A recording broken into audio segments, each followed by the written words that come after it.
नमस्कार शेतकरी बांधवांनो.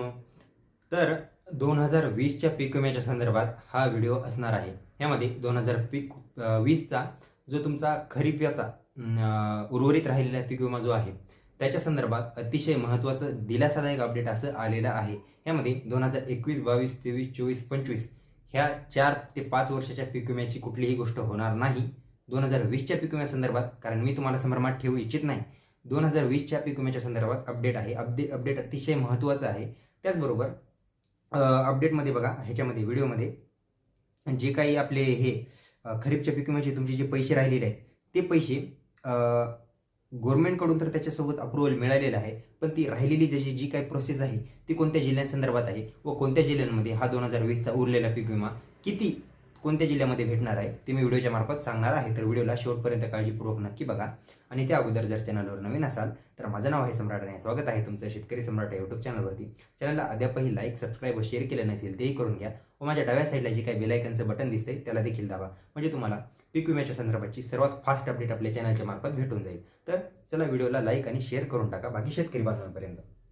तर बघा शेतकरी मित्रांनो, पीक विमा भरपाईसाठी विशेष खाते उघडण्यास ही गव्हर्नमेंटने मंजुरी दिलेली आहे. म्हणजे हा मुद्दा काय आहे तुम्हाला मी एका मिनिटात समजावून सांगतो. म्हणजे बघा, जे काही तुमच्या पीक विम्याच्या ज्या कंपन्या होत्या ह्या बऱ्याचशा कंपन्या बंद पडल्या. ह्या बंद पडण्याचं कारण म्हणजे ह्यांच्याकडून खूप मोठ्या प्रकारचा घोटाळा, खूप मोठे प्रकारचे इलिगल कामं ह्यांच्यामार्फत चालले होते. तर हे रोखण्यासाठी गव्हर्नमेंटने हे पाऊल उचललेलं आहे. म्हणजे बघा, ठराविक म्हणजे सपोज तुमचा जिल्हा एखादा आहे, समजा छत्रपती संभाजीनगर हा तुमचा जिल्हा आहे, तर ह्या जिल्ह्यासाठी गव्हर्नमेंट आता हे करणार नाही. म्हणजे 2020च्या पीक विम्याचं फक्त सांगतो मी, गव्हर्नमेंटने कंपनीकडे तुमच्या निधी जो काही तुमच्या जिल्ह्यात जेवढा कोटी म्हणजे डॅश डॅश कोटी 400-500 कोटी जे काही असेल तो निधी तुमच्यासाठी कंपनीकडे तो देणार नाहीये.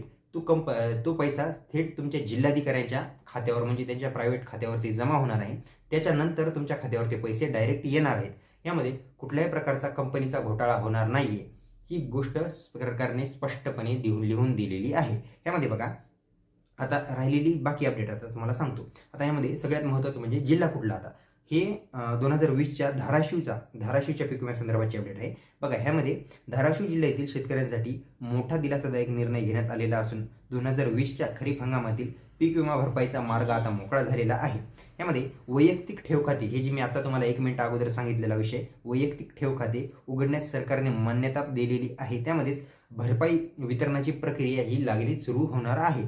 तर ह्यामध्ये हे सुरू झाल्यानंतर बघा, 2020च्या खरीप हंगामातील पीक विमा राज्याच्या कृषी मंडळाने मंगळवारी ह्याच्या संदर्भात बैठक घेतली. बघा, या बैठकीदरम्यान शेतकरी नुकसान भरपाई संदर्भात वाटपासाठी वैयक्तिक ठेव खाते होण्यास मान्यता दिलेली आहे. आता ह्याच्यामध्ये बघा, तुमचा जो पीक विमा होता, आता मुंबई उच्च न्यायालयानं छत्रपती संभाजीनगरच्या खंडपीठामध्ये हा मुद्दा मांडला. ह्यामध्ये ह्या याचिका दाखल करण्यात आली होती. त्याच्या संदर्भात न्यायालयाच्या आदेशानुसार राज्य सरकारने प्रधानमंत्री पीक विमा योजनेचा प्रलंबित राज्याचा हिस्सा हा 134 कोटी 11,91,938 रुपये हे शेतकऱ्यांच्या बँक खात्यामध्ये थेट जमा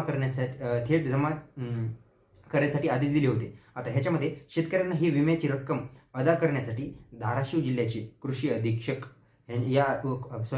अधिकाऱ्यांच्या नावाने स्वतंत्र खातं उघडण्याची आवश्यकता होती. ह्याच्यामध्ये आता बघा, त्यात आता सरकारने ही मान्यता आता ऑफिशियली दिलेली आहे. आता ह्यामध्ये हे विशेष बँक खातं तर उघडलं जाणार आहे. त्याच्यामध्ये 2020 मधील पात्र जेवढे शेतकरी होते, आता 2020चे शेतकरी कुठले होते त्यावेळेस आपल्या चॅनल यूट्यूबवरती नव्हतं, पण जर तुम्हाला यादी जर मला भेटली तर ती तुमच्यापर्यंत मी पोहोचवण्याचा नक्कीच प्रयत्न करेल. तर ह्याच्यामध्ये 2020 मधील पात्र शेतकऱ्याच्या नुकसान भरपाईसाठी हे खाते वापरले जाणार आहे.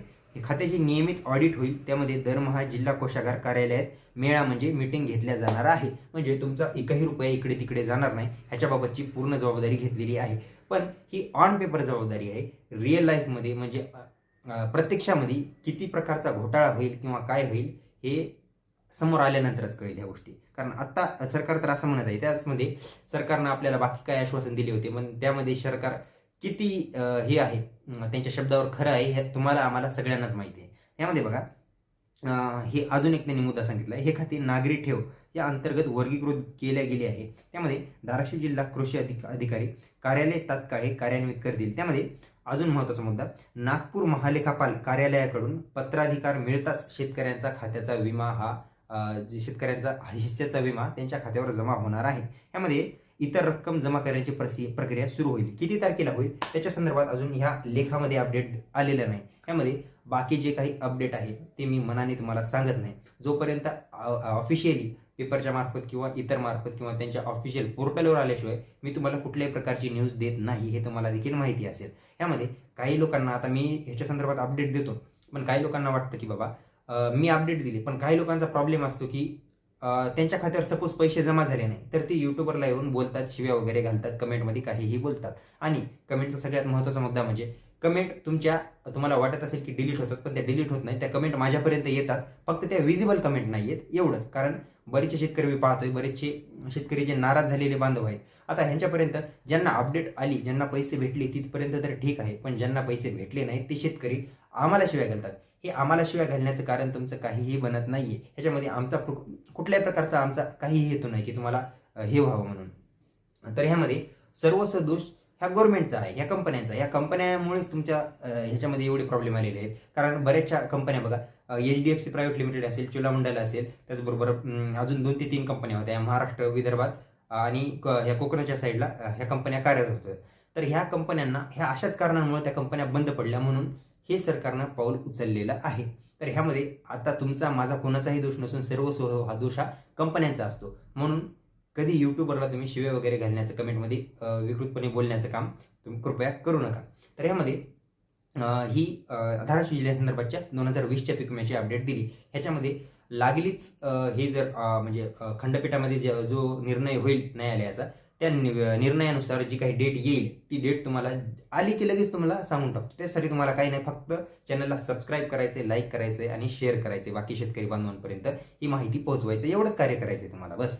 ह्याच्या व्यतिरिक्त काहीही करायचं नाही. आणि ही झाली 2020च्या पीक विम्यासंदर्भातची अपडेट. त्याचबरोबर बघा, आता अजून एक नुकसान भरपाईमध्ये फक्त पिकांचंच नाही, यामध्ये गुराढोरांचा देखील नुकसानाचा मुद्दा येतो. तर त्याच्या संदर्भात देखील एक डिटेलमध्ये व्हिडिओ मी बनवून आणणार आहे. म्हणजे तुमच्या मागच्या वेळेस पाहायला गेलं तर नांदेड जिल्ह्याच्या बऱ्याचशा शेतकऱ्यांचं पुरामुळे म्हशी, गाई व इतर जी जीवितहानी झाली ज्यांची पशुपक्ष्यांची, ह्याच्यामध्ये त्यांना पैसे भेटणार आहेत. त्याच्यामध्ये कशी काय प्रोसेस राहणार आहे, किती तारखेपर्यंत काय काय करायचं आहे, ह्याच्या संदर्भात डिटेलमध्ये व्हिडिओ हा चॅनलवरती येणार आहे.